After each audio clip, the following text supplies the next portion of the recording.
as corn and soybean growers get ready for harvest, winter wheat producers are already looking ahead to next year.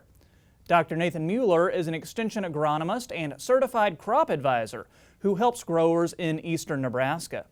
He told me wheat yields ranged from 60 to 100 bushels this year, which is in line with averages he's seen. Additionally, he offered some advice to come out ahead when selling the crop. We had an advantage here in Dodge and Washington County, Fremont. The Schooler elevator has a pretty good basis, sometimes 40 cents over futures, which is really strong and pretty unique for the area. But quality is really important. So they want the test weight, they want the protein.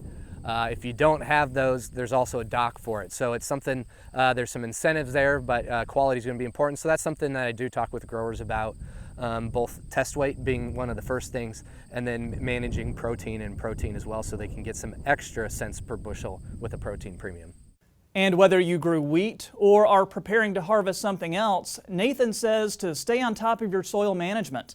A big part of that is fall soil sampling every 3 or 4 years. Sample in different spots across your fields, and then make adjustments to your soil fertility program. Remember, the amount of nutrients we remove per acre changes every year because the amount we're removing is in the seed itself. So if yields are up, yields are down.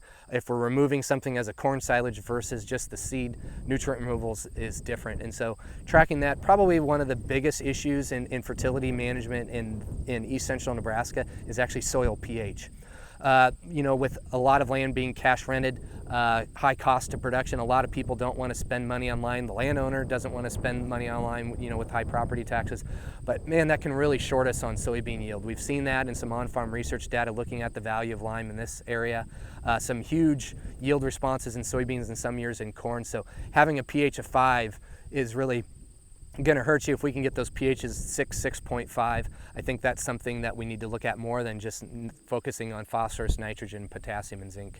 Of course, nutrient application is always important too.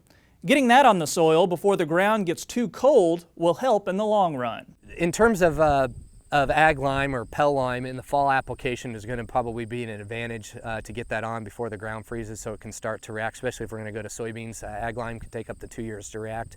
In terms of phosphorus, I think that my biggest concern is just getting it on before the ground freezes. Fertilizer applications, dry fertilizer on top of frozen ground, there's just a little bit higher risk, especially with the snow melts that we had this year on top of frozen ground. Some of that dry fertilizer you put on could end up running off, being dissolved, and not there for the crop.